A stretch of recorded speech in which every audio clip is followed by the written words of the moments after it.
Gente, boa tarde. Que bom estar com vocês. Tem um pessoal muito querido também pela transmissão. Que bom poder falar a vocês. Que alegria poder estar fazendo parte do time de professores do college desse tempo tão especial que é esse primeiro semestre do ano de 2024. Meu nome é Matheus, eu sou casado com a Mara, minha esposa. Inclusive estou tendo a alegria de tê-la em minha companhia hoje. Nós somos pais do Benjamin e do Luigi. Benjamin tem 7 anos, Luigi tem 5. Então é mais uma família para você colocar nas suas orações aí a partir de hoje. Nós somos de Cabo Frio, no interior do Rio de Janeiro, na região dos Lagos. E estamos tendo a bênção de desfrutar de um tempo muito especial com vocês aqui em São José, para servir também ao college. E o desejo do meu coração é que esse tempo também possa ser de muita bênção para a sua vida. Que Deus possa me permitir ser bênção para você através das matérias que vão ser compartilhadas. Para a T9 eu vou ter a alegria de falar sobre os heróis da fé, dentro da ideia dos personagens bíblicos. E para a T10 falar sobre como não ler a Bíblia, a partir de uma obra que foi publicada recentemente agora pela editora Inspire, sobre aqueles textos que às vezes nós lemos na Bíblia e se interpretarmos ele de modo literal, não é a intenção do que a Bíblia está querendo falar. Então, como entender textos mais figurados, simbólicos, tipológicos da Bíblia. Então, eu creio que vai ser um tempo muito especial para todos nós e que bênção poder servir a vocês. Obrigado também a toda coordenadoria do college pela bênção de poder ministrar a vocês também nessa semana inaugural, o pastor Marcos, a Leila e toda a equipe do college. Eu estou muito feliz também de estar revendo aqui o Jonatas Leônio, que vai ser também uma das pessoas que vai servir a vocês essa tarde com uma porção da palavra de Deus, e que Deus possa tocar o nosso coração com a sua palavra, continuar tocando o nosso coração com a sua palavra nessa tarde. Está com sua Bíblia aí? Vamos lá? Ou impressa ou no celular. Eu gostaria de ler 2 textos com você. Estão no livro do profeta Ezequiel, e o primeiro está no capítulo 1 e depois capítulo 47. Ezequiel capítulo 1 e depois Ezequiel capítulo 47. Há aqueles que estão iniciando o primeiro semestre, os alunos da T10, o nosso bem-vindo e o nosso abraço, carinho a todos vocês, desejando que esse seja o melhor ano da vida de vocês até aqui. E a você que está na T9, nesse semestre conclusivo, que seja muito especial também esses próximos 6 meses para vocês, que possa ser um tempo de alinhamento, de edificação, de inspiração. E eu gostaria de deixar a palavra a vocês nesse momento da semana inaugural, falando sobre a visão de Deus para um novo ciclo. Você pode repetir isso comigo? Vamos lá, diga: a visão de Deus para um novo ciclo. Então, tanto você que está iniciando no college agora, como você que está iniciando o segundo semestre do college, que você possa entender a visão de Deus para esse novo ciclo da sua vida, para esse novo momento da sua vida, e que essa palavra possa fazer muito sentido para você dentro da sua vida pessoal também. Ezequiel capítulo 1 e depois Ezequiel 47. No capítulo 1, eu gostaria de ler com vocês versículos 1, 2 e 3. Ezequiel 1, versículos 1, 2 e 3. Na versão bíblica NVI, que eu acredito que é a que a grande maioria de vocês também tem em mãos, está escrito assim: E aconteceu que no 30º ano, no 4º mês, no 5º dia do mês, estando eu no meio dos cativos, junto ao rio Quebar, se abriram os céus, e eu tive visões de Deus.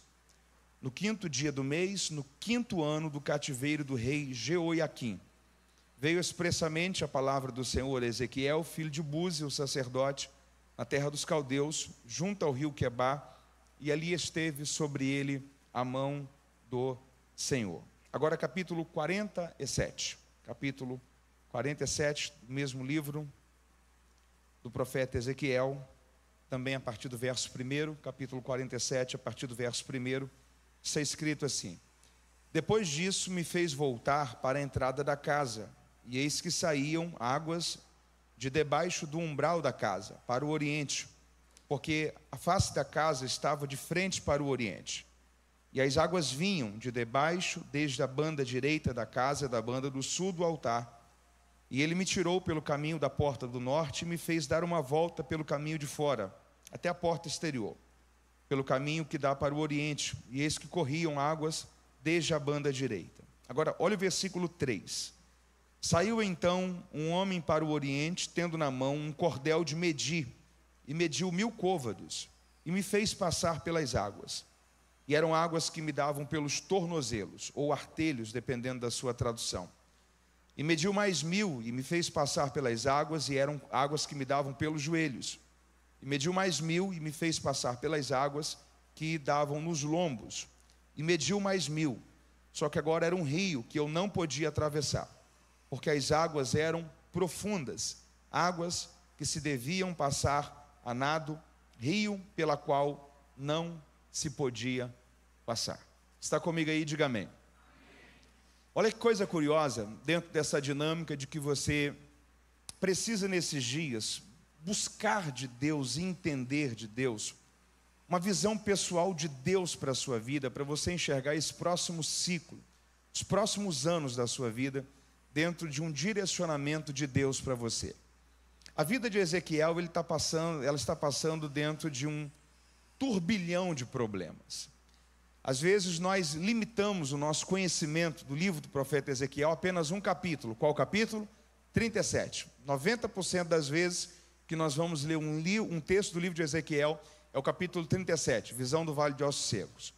Mas o que está acontecendo com Ezequiel aqui é muito complexo. É por isso que eu li com vocês o capítulo 1 e os versículos 1, 2 e 3. Porque Ezequiel dá para a gente aqui duas datas. Quantas datas? 2. Primeira data, diga comigo, 30º ano. Segunda data, diga comigo, 5º ano. Primeira data foi qual? 30º ano. E segunda, 5º ano. Guarde essa informação com você. Ezequiel, ele faz parte de um grupo de profetas que, embora nós chamamos eles de profetas, a princípio não eram profetas.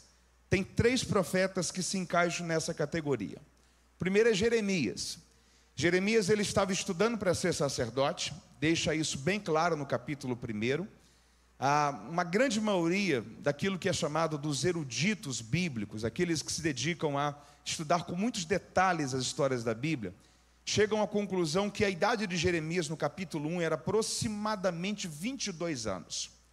Embora ele diz, eu não passo de uma criança, ali ele se refere à questão da sua limitação, mediante um confronto de ideias que ele estava vivenciando. Por quê? Porque a chamada sacerdotal ela era muito diferente da chamada profética.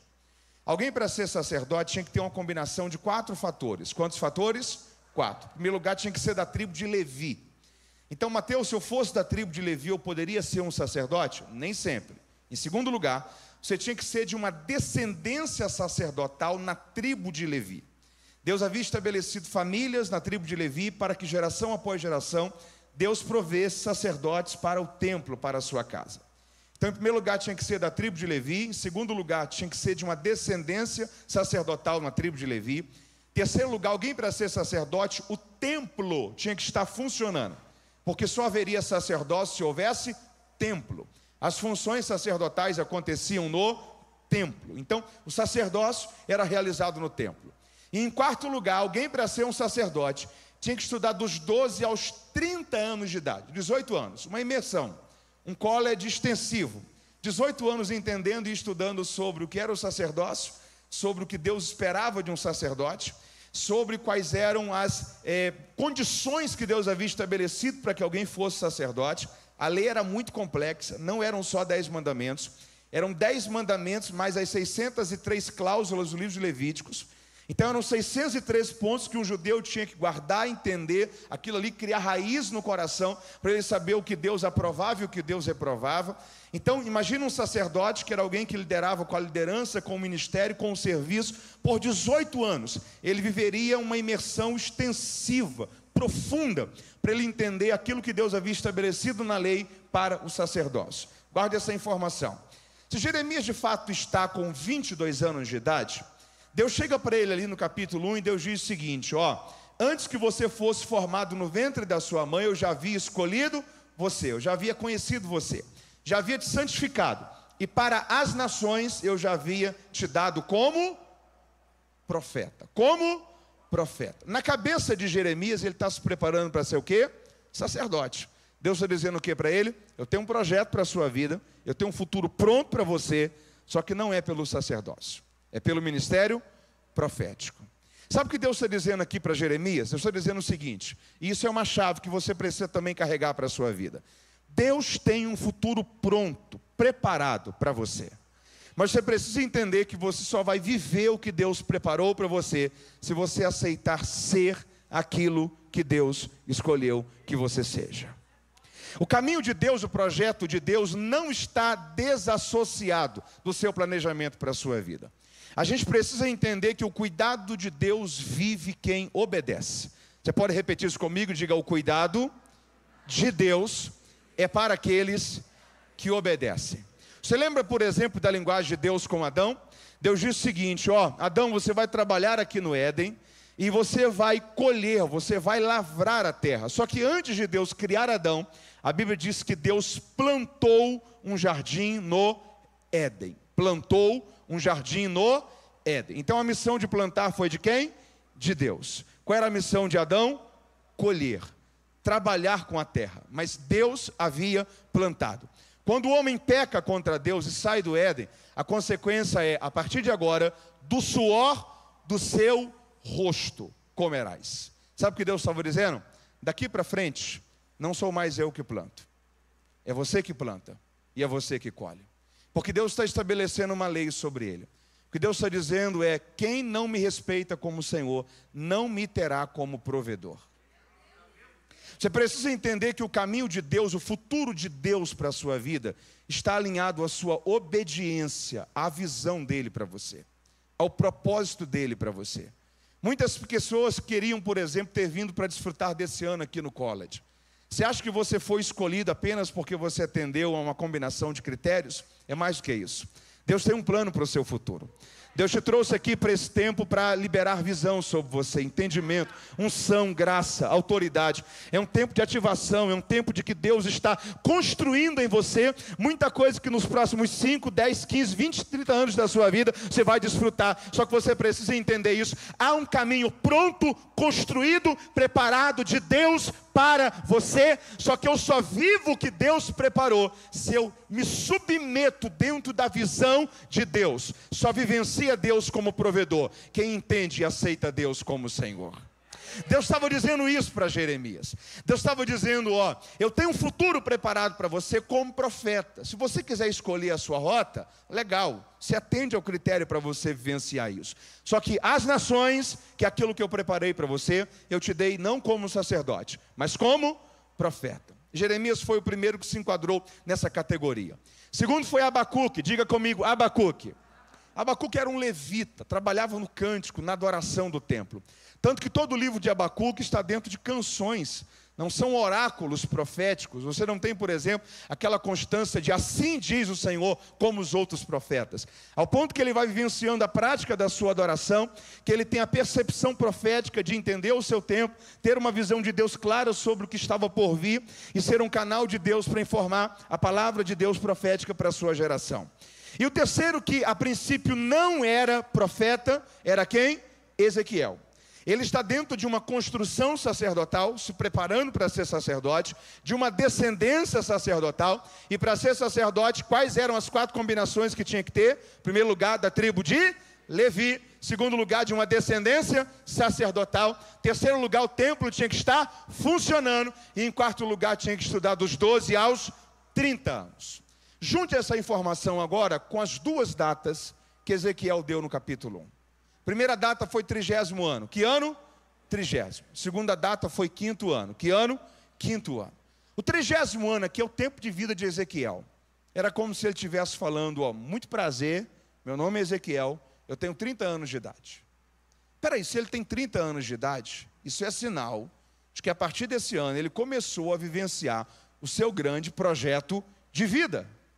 É sinal de que ele concluiu toda a sua etapa sacerdotal e ele está iniciando o seu sacerdócio. Só que a segunda data desmonta tudo, porque ele diz, o meu 30º ano é também o 5º ano do exílio do rei Joaquim, ou Jeoiaquim, dependendo da sua tradução. Sabe o que Ezequiel está dizendo aqui? Completei 30 anos, mas não estou em Jerusalém.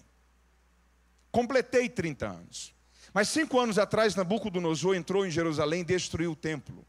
Completei 30 anos, mas não tem sacerdócio. Eu fui tirado de Jerusalém com 25 anos.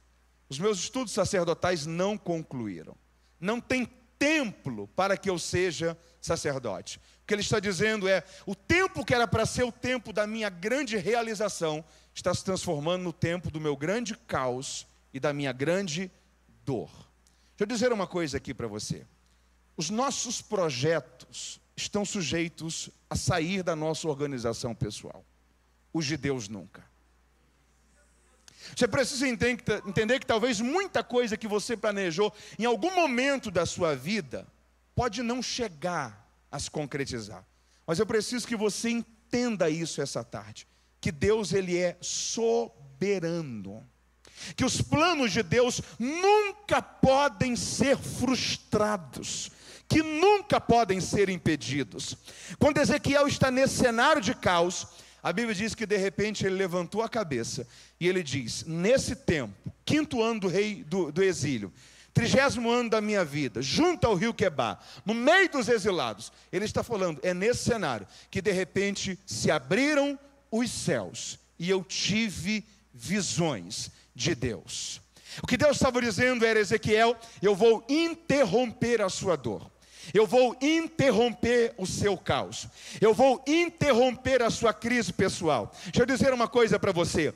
Deus, Ele é especialista em nos surpreender com o seu favor, com a sua bondade, com a sua misericórdia. Talvez muita coisa que em algum momento da sua vida você planejou e não veio se concretizar, Deus está alinhando o seu coração nesses dias, nessa semana inaugural, para você iniciar essa caminhada com o college desse semestre no próximo, para você entender que os planos de Deus, eles permanecem inabaláveis para a história da sua vida. Que as suas organizações pessoais, talvez em muita coisa, podem ter fracassado, mas Deus está sentado sobre o seu alto e sublime trono, e Ele não perdeu o controle da história da sua vida. O plano de Deus está intacto para você, e ele vai se cumprir por completo, e Deus será glorificado através disso. Você está entendendo isso? Sabe o que está acontecendo com Ezequiel aqui? A manifestação de uma visão. Você pode repetir isso comigo? Diga, a manifestação de uma visão. Você pode fazer uma oração comigo? Coloque sua mão no seu coração, diga assim, Deus, eu preciso que o Senhor me visite nesse tempo com uma clareza da visão do Senhor para a história da minha vida. Olha como que esse céu que se abre e essa visão que Deus dá muda tudo. Essa visão de Deus que está sendo desenvolvida sobre Ezequiel está tirando alguém que está enfrentando a dor de um chamado perdido para o entendimento de que a organização pessoal dele era para ser sacerdote. Mas o que Deus está dizendo para ele é o seguinte: o meu planejamento para você sempre foi que você fosse um profeta meu para o meu povo. Eram duas funções distintas. O sacerdote, ele fazia o trabalho de ouvir da boca do povo passar aos ouvidos de Deus. O profeta era o serviço inverso. Ele ouvia da boca de Deus, passava aos ouvidos do povo. O sacerdote intercedia, o profeta confrontava. O sacerdote era uma figura pública, o profeta às vezes era alguém de poucos amigos. Porque dentro do contexto do Antigo Testamento, a grande maioria das vezes que Deus levantava profetas entre o seu povo, era para um tempo de alinhamento, de confronto, de correção. Há uma coisa muito curiosa aqui, Deus chamou 3 profetas ao mesmo tempo. Diga comigo, Ezequiel, Jeremias e Daniel. Ambos foram chamados no mesmo tempo, tempo do exílio, pelo mesmo Deus, com o mesmo chamado profético. Só que Deus plantou eles em lugares diferentes. Jeremias ficou em Jerusalém com os que não tinham sido levados para a Babilônia, mas ficaram em meio a uma cidade destruída. Ezequiel estava na Babilônia, só que junto ao rio Quebar, com os exilados. Daniel estava também na Babilônia, mas não com os exilados. Ele estava na corte, profetizando para reis. Ao mesmo tempo, são lugares diferentes. Deus deixa um com os que ficaram, Deus deixa outro com os que estão exilados. Deus deixa outro como um porta-voz da sua palavra para falar para reis. Se você tentar modificar eles, você não vai conseguir ter deles o resultado que eles tiveram. Se você tentar colocar Daniel, por exemplo, em Jerusalém, ou então Jeremias com os exilados, ou então Ezequiel na corte, você não vai conseguir ter deles a plenitude do que eles desenvolveram. Porque Deus configurou Daniel para a corte, Deus configurou Ezequiel para os exilados, Deus configurou Jeremias para os que ficaram em Jerusalém. Deixa eu falar uma coisa aqui para você. Você precisa aceitar o lugar onde Deus plantou você. Porque você só vai conseguir frutificar no lugar onde as suas raízes estiverem plantadas, fincadas, fortalecidas. Você nunca vai conseguir frutificar em um local se as suas raízes não estiverem ali. Posso falar uma coisa para você? Deixe as suas raízes criarem terra nesse local para esse tempo. Porque Deus vai fazer você frutificar no local onde Ele plantou você. Sabe o que Ezequiel ensina para a gente? A questão às vezes não é o momento que você está enfrentando, mas é como você está enxergando esse momento. Diga comigo, tudo muda se eu mudar o ângulo que eu estou enxergando. Ezequiel está exilado junto ao rio Quebar. Junto ao rio Quebar. Ele não é o único escritor da Bíblia que está ali. Tem um outro que está junto com ele ali. Nós não sabemos o nome, mas é o escritor do Salmo 137. O escritor do Salmo 137 diz, junto aos rios da Babilônia, os soldados caldeus chegaram para a gente e disseram, será que você pode cantar um hino da sua terra? Mostra para a gente como você adorava o seu Deus lá em Sião. E ele pegou a sua harpa, o seu instrumento de adoração, pendurou em uma árvore, pendurou nos salgueiros, e ele disse, não tem como cantar. Mas por que não tem como cantar? Porque não tem motivo para celebrar. O culto foi cancelado. Não há esperança para dias melhores. Esse homem está no mesmo lugar que Ezequiel está, nos rios da Babilônia, vivendo a mesma dor. A dor de Ezequiel ainda é maior, porque Ezequiel perdeu um chamado, além de ter sido exilado. Só que no mesmo cenário, tem alguém cancelando a adoração, tem alguém levantando a cabeça e tendo visões de Deus.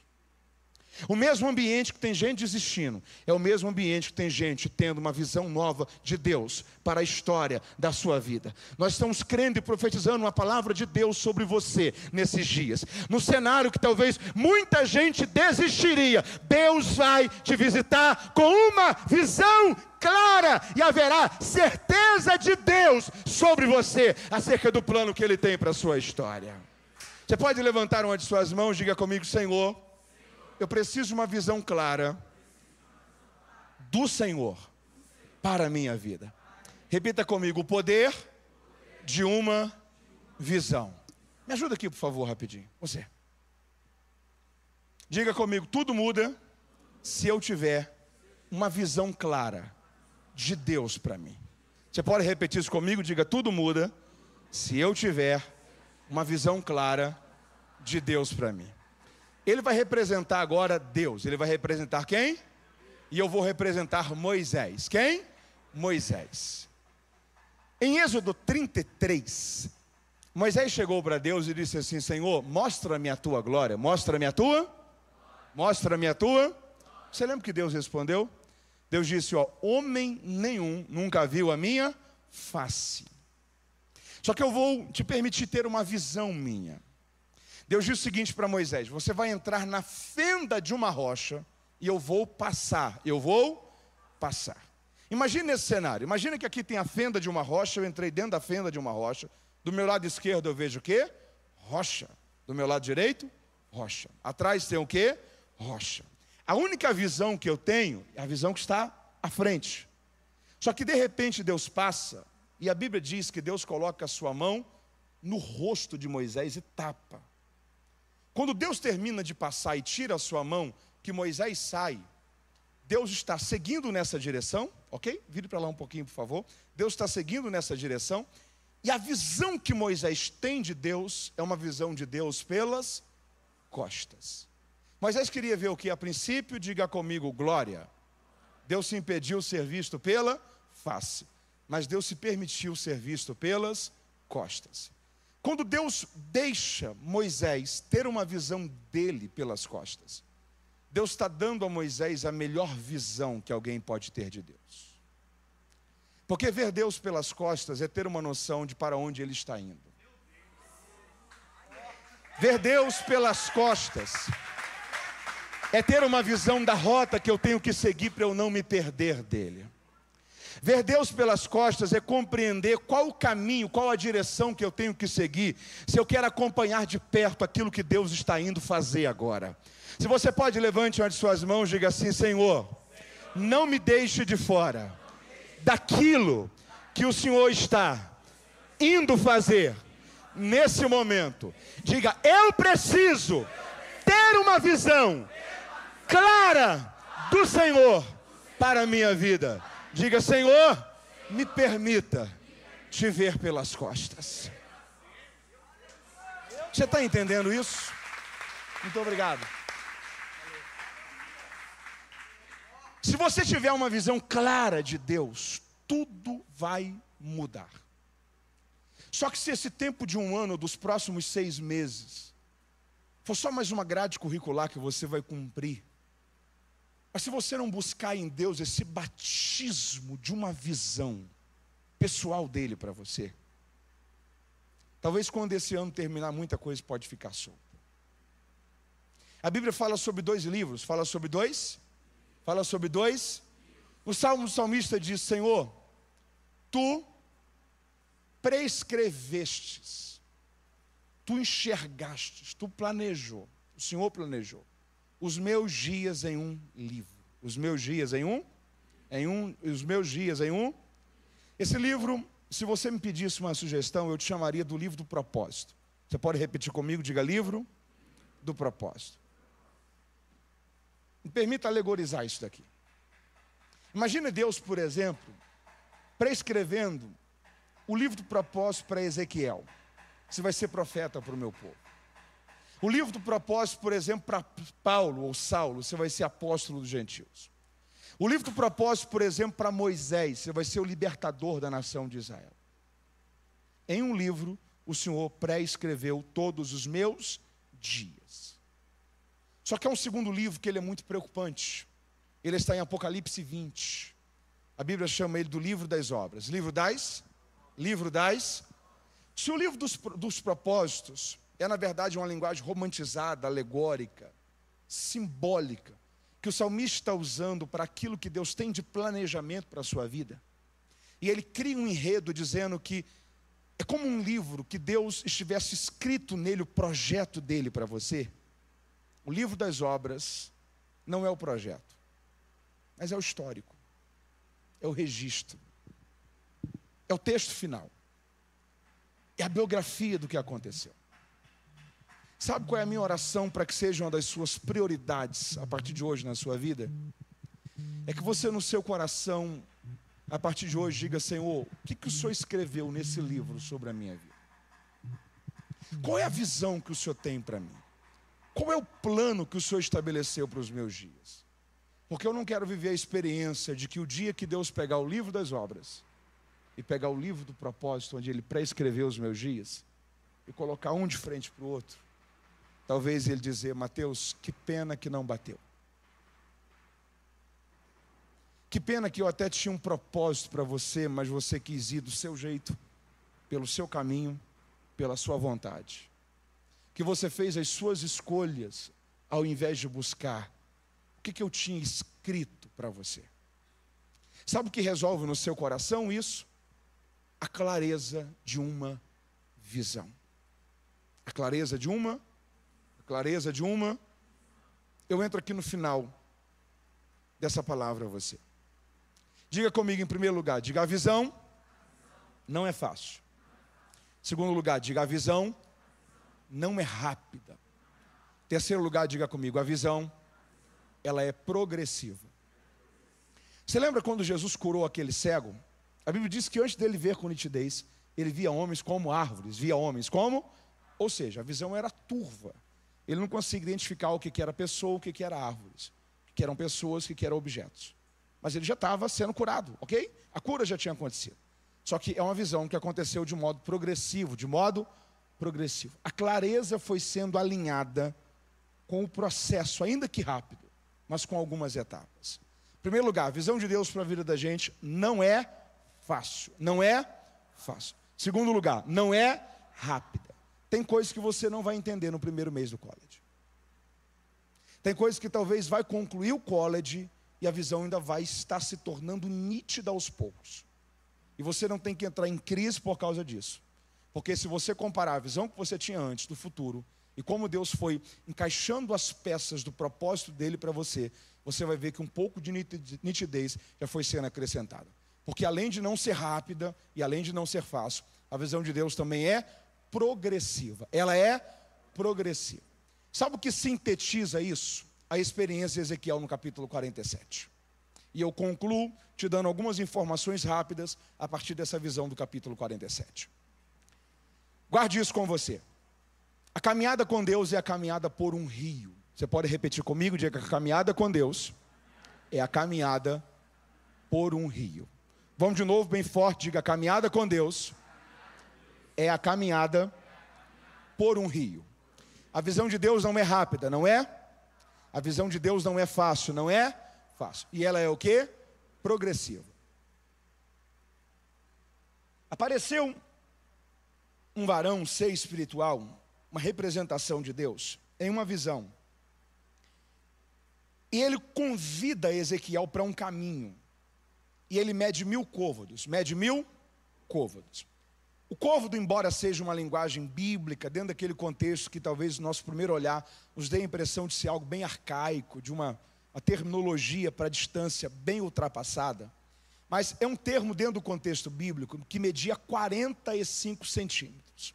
Só que tem uma coisa curiosa: apenas no livro do profeta Ezequiel, um côvado não mede 45 centímetros, mas mede 50 centímetros. O côvado é esse daqui, ok? É o antebraço, é esse osso aqui.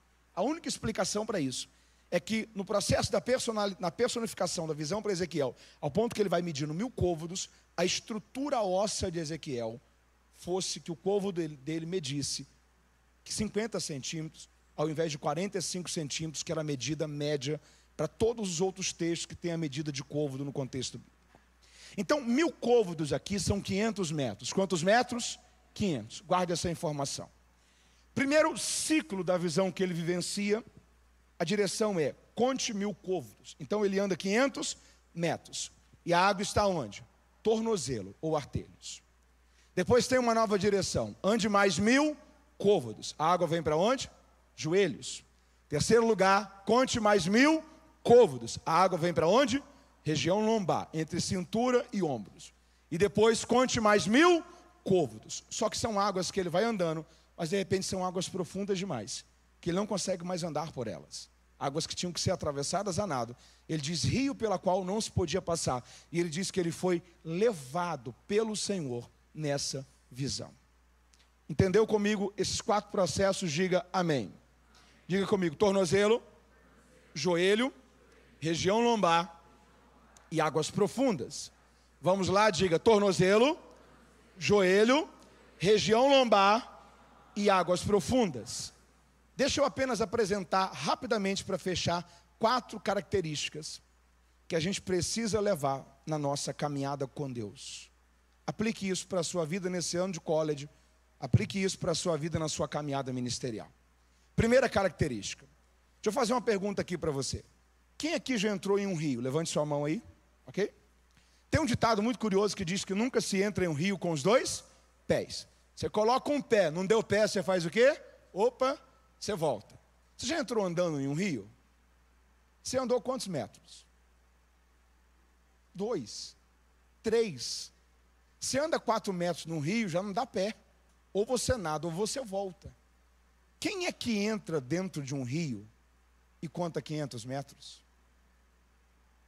Quem é que vê um rio, a direção é: ande meio quilômetro, e aceita andar isso? Primeira característica sobre andar com Deus: quem quer andar com Deus precisa aprender a confiar nele. Guarde uma coisa com você: confiar em Deus não tem a ver com ter todas as respostas sobre o seu futuro. Confiar em Deus tem a ver com conhecer quem está te guiando até lá. Não tem a ver com você ter todas as respostas para as suas perguntas, mas tem a ver com você ter a convicção de que Deus não vai falhar com você. Eu preciso que você entenda isso essa tarde. Você está comigo aí? Guarde isso, tem até chances de você desistir, mas não tem chances de Deus falhar com você.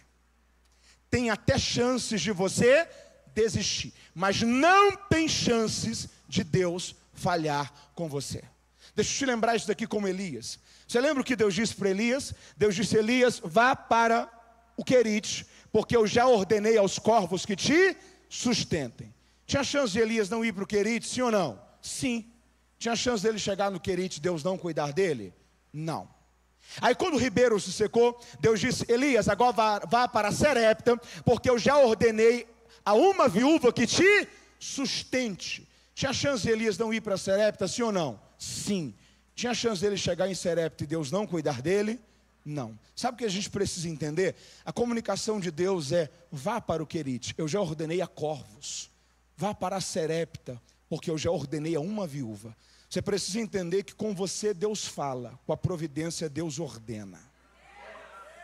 Você precisa entender que há uma comunicação diferente de Deus com você, porque tem até chances de você desistir, mas não tem chances de Deus falhar com você.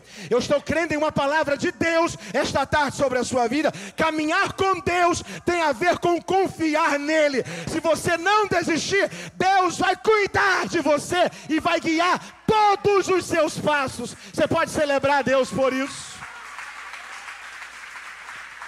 Em primeiro lugar, andar com Deus tem a ver com confiar. Tem a ver com? E confiar não tem a ver com ter todas as respostas. Confiar não tem a ver com conhecer tudo.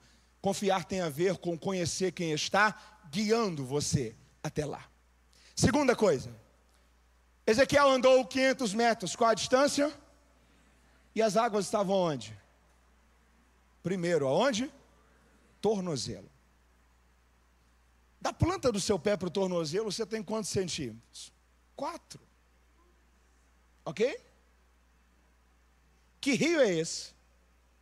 Que você anda meio quilômetro e só tem 4 centímetros de água? Sabe o que é mais fácil nessa condição aqui? Desistir. Voltar para trás. Parar e dizer: será que a vida toda vai ser só isso? Será que eu vou continuar a lutar, crer, dar o meu melhor, fazer a minha parte? Tem uma frase que eu acho ela extraordinária sobre dar o seu melhor. Diga comigo: não há arrependimento na excelência. Vamos de novo, diga: não há arrependimento na excelência. Se você fez a sua parte, deu o seu melhor, foi excelente, não há do que se arrepender. Não há arrependimento na excelência. Aí você está dando o seu melhor, está caminhando, está se esforçando, e as realidades não mudam, e o rio não aprofunda, e não sai de sequidão, e não sai de água nos tornozelos. Em primeiro lugar, andar com Deus exige da gente confiança. Exige da gente confiança. Segundo lugar, andar com Deus exige da gente paciência. Guarde isso com você. Se você quer vivenciar uma caminhada com Deus, você vai precisar entender que você vai precisar ter muita paciência.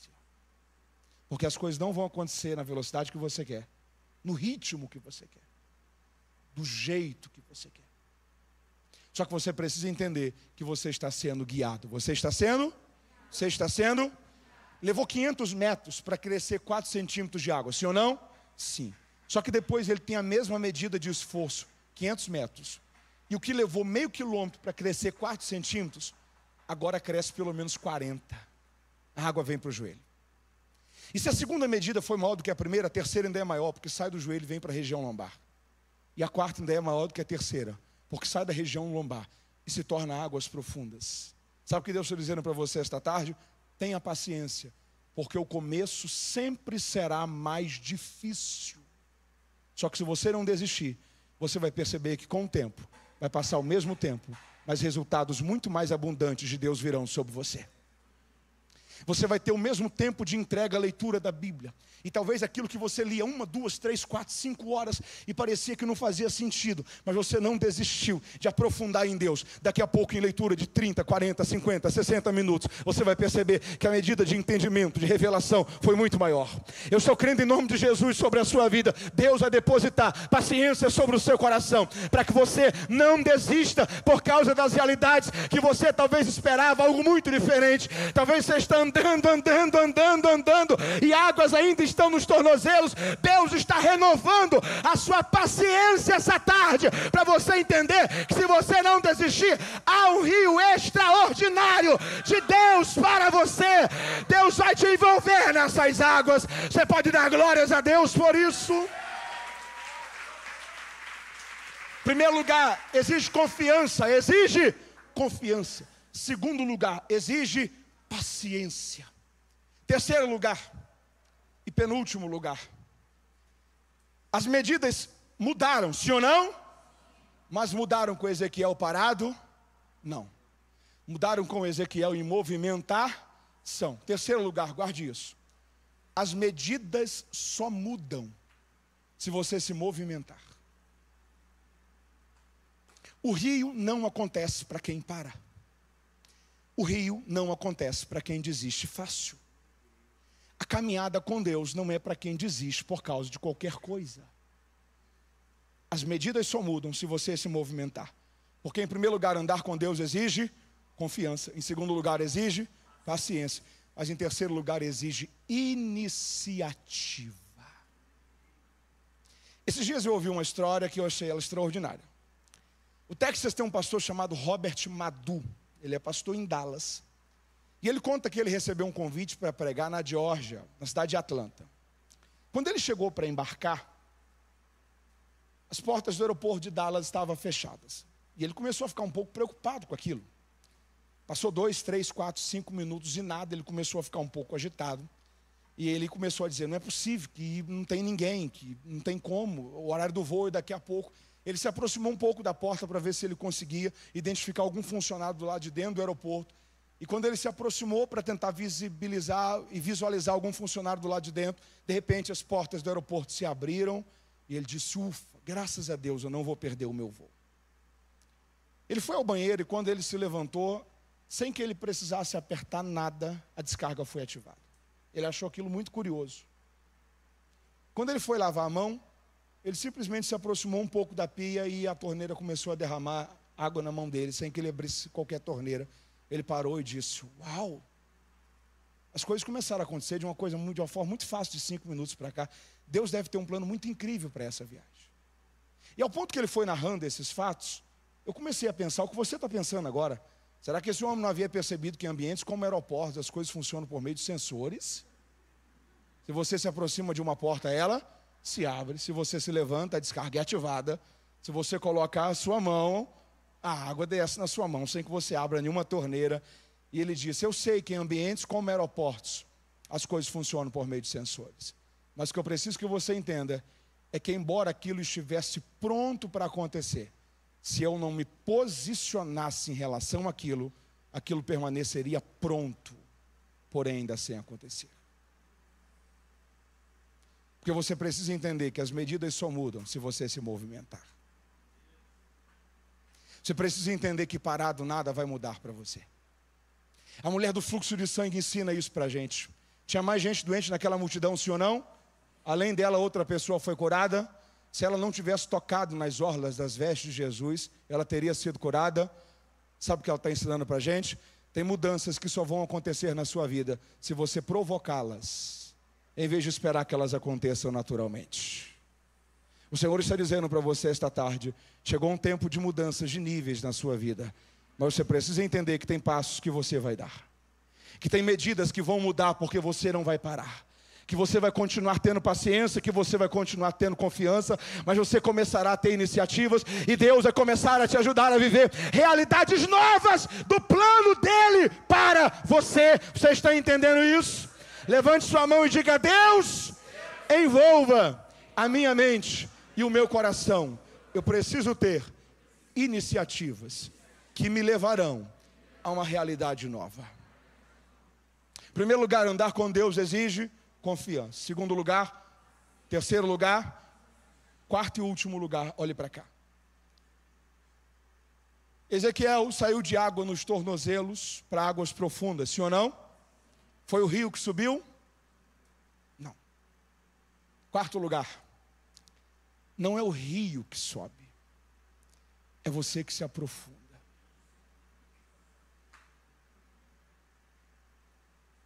Deixa eu dizer uma coisa para você.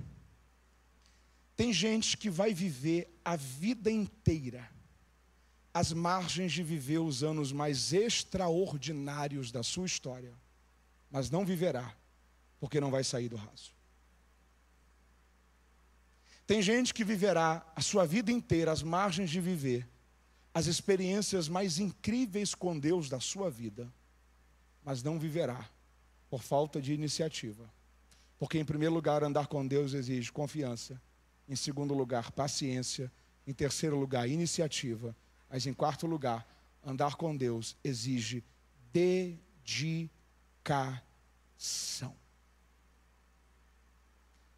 Você precisa entender que não é o rio que sobe, é você que se aprofunda. E essa sempre foi uma ênfase pedagógica de Jesus em seu ministério. E eu concluo dizendo isso. Você lembra a primeira pesca maravilhosa? Lucas capítulo 5. Jesus colocou uma grande pesca nas redes de Pedro, sim ou não?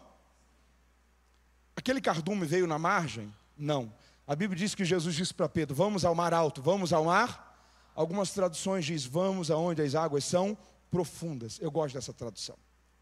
Sabe o que Jesus estava ensinando para Pedro? Pedro, deixa eu te levar ao mar alto, para você entender uma coisa. O que, Senhor? Existem resultados que você só terá na sua vida se você sair da superficialidade. Deus está te convidando para um ano de se aprofundar. Deus está te convidando para um ano de você entender que você não veio para os últimos 6 meses pela T9, ou os próximos 12 meses pela T10, para um retiro. Não.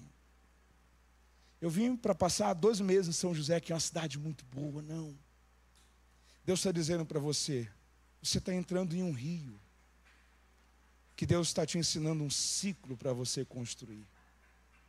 Porque nessa escola de Deus para esse tempo na sua vida, Deus está te preparando para destinos, para propósitos. Posso dar um último conselho para você nessa palavra? Se você chegasse para Ezequiel quando ele tinha andado 450 metros, se você perguntasse para Ezequiel, você ainda vai andar qual distância, Ezequiel? Na mente de Ezequiel, ele ia dizer o que para você? 50 metros. Porque a direção de Deus foi, ande 1000 côvados. Ande 1000. Ele tem noção que tem mais 1000 depois? Tem mais 1000 depois? Que tem mais 1000 depois? Ele está envolvido com uma coisa.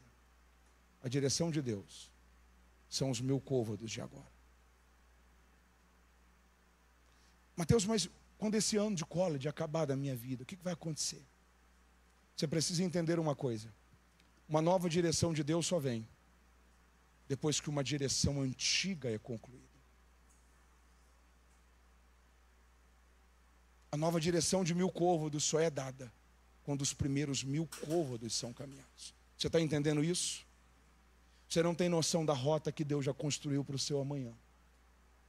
Você não tem noção dos planos que Deus já te incluiu para a história dele, para o reino dele, para os propósitos dele na próxima década, para o outro ano, para os próximos anos. Mas eu estou encerrando essa palavra dizendo a você, foque nos próximos 12 meses. Foque nos próximos 6 meses. Mas eu tenho muitas crises sobre o meu futuro, eu sei. O que eu tenho que fazer? Eu tenho que andar os 1000 côvados do agora. Porque a próxima direção só chega depois que os 1000 côvados de agora são completados. A caminhada com Deus é a caminhada por um rio, a caminhada por um, e eu encerro essa palavra dizendo, mas não vamos ficar no raso. Há um lugar de águas profundas, reservadas por Deus para você. Deus vai te guiar.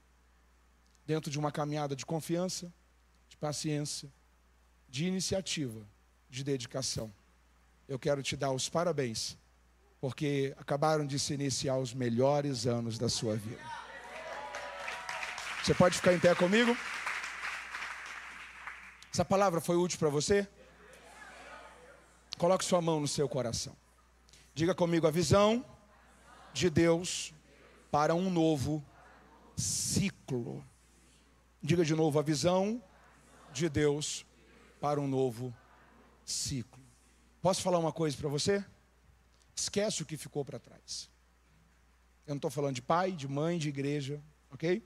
Eu estou falando de memórias, de frustrações, de dores, de sonhos que não deram certo. Porque quando Deus abriu os céus sobre Ezequiel, sabe o que Deus está dizendo? Deus está falando a Ezequiel: esquece o sacerdócio que não aconteceu. Olha para cá, Ezequiel, hoje eu estou abrindo os céus. Eu tenho uma nova visão para você. Uma visão de Deus cura emoções, uma visão de Deus cura. Uma visão de Deus cura. Sabe quais são as emoções que aquela visão de Deus curou? A frustração de um sacerdócio que não aconteceu. Repita comigo essa palavra: frustração. Vamos de novo bem forte, diga: frustração. Guarde essa definição com você. Frustração é a dor da memória que eu não vivi. Ok? Frustração é a dor da memória que eu não. É a dor da memória que eu não. Pega alguém, por exemplo, que queria ter comprado um relógio e não conseguiu comprar. Criou uma frustração. Criou uma. Passa 10 anos, ele fala assim: ah, como eu queria ter tido aquele relógio. Aquele tênis que eu gostei. Fui na loja depois, acabou, não tinha mais o modelo, nunca mais achei. Aí ele vê 5 anos depois uma pessoa com o mesmo tênis, ele lembra. E ele sente uma tristeza, uma frustração. Porque frustração é a dor da memória que eu não tive, que eu não vivi. Ok? Realização é o oposto disso. Realização é a alegria da memória que eu criei. A alegria da memória que eu criei. Ok? Alguma coisa que você colocou expectativa. Você falou, vai dar certo. Aí você fez o seu melhor e deu certo. Você criou uma realização. Criou uma, até hoje você lembra e sente alegria. Essa alegria é a alegria da realização. Alegria da... Porque realização é a alegria da memória que eu criei. E frustração é a dor da memória que eu não vivi. Posso falar uma coisa para você? Tanto frustrações como realizações já passaram. Elas estão em um tempo chamado passado. Podem ser memórias boas ou ruins, mas já passaram. Você não pode deixar que as coisas que não deram certo lá atrás te impeçam de enxergar um horizonte de Deus para os seus dias e para a sua vida. Eu quero orar com você fechando essa palavra, diante desse entendimento.